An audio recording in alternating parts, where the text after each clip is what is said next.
দর্শক, ইসলামী ব্যাংক ইস্যুতে আন্দোলন প্রসঙ্গে জানাতে মতিঝিল থেকে আমাদের সঙ্গে যুক্ত হচ্ছেন সহকর্মী ওয়ালিদ সাকিব। ওয়ালিদ, এখন সেখানে পরিস্থিতি কি? আর স্মারকলিপি দেওয়ার পরে বাংলাদেশ ব্যাংকের পক্ষ থেকে কিছু বলেছে কিনা? পক্ষ থেকে স্মারকলিপি নিয়ে আনুষ্ঠানিকভাবে কোনো কিছু জানায়নি, তবে যেই আন্দোলনকারীরা স্মারকলিপি দিয়েছেন ইসলামী ব্যাংক সচেতন গ্রাহক ফোরামের ব্যানারে, তারা আমাদেরকে জানিয়েছেন যে আগামীকাল তারা গভর্নরের সঙ্গে বৈঠক করবেন। কিন্তু এখন পর্যন্ত আসলে গভর্নর ঠিক কোন সময়ে আসলে বৈঠকের সময় হবে সেই সময় এখনও নির্ধারণ করা হয়নি, কিন্তু আগামীকাল তারা বৈঠক করতে পারেন বলে আমাদেরকে জানিয়েছেন। আর আজকে যে 7টি দফা দেওয়া হয়েছে সেই 7 দফায় আসলে বলা হচ্ছে যে এখন যে নতুন নেতৃত্ব, অর্থাৎ যেহেতু এখন ইসলামী ব্যাংক পর্ষদ ভেঙে দেওয়ার পর যেহেতু এখানে নেতৃত্ব শূন্য, সেক্ষেত্রে একজন বাংলাদেশ ব্যাংকের নির্বাহী পরিচালককে দায়িত্ব দেওয়া হয়েছে।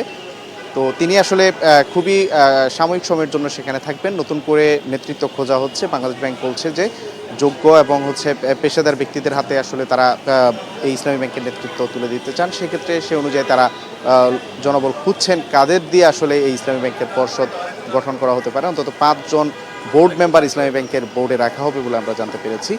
সেই প্রক্রিয়া বাংলাদেশ ব্যাংক এবং সরকার আসলে দেখছে যে কাদের দিয়ে ইসলামী ব্যাংক বোর্ডের পুনর্গঠন করা যায়। আর বাংলাদেশ ব্যাংকের বিষয়ে একটু বলি যে সচেতন গ্রাহক ফোরাম যেসব দাবি নিচ্ছে তার মধ্যে একটি হচ্ছে ব্যাংক লুটেরা যারা ছিল, ইসলামী ব্যাংকে যারা লুটপাট করেছে তাদের আসলে বিচার নিশ্চিত করার জন্য দ্রুত বিচার নিশ্চিতের জন্য বিশেষ ট্রাইব্যুনাল গঠন করার দাবি তারা জানিয়েছে। তারা দাবি জানিয়েছে যে বাংলাদেশে ইসলামী ব্যাংকের যে টাকা দেশের বাইরে পাচার হয়েছে সেই টাকা ফিরিয়ে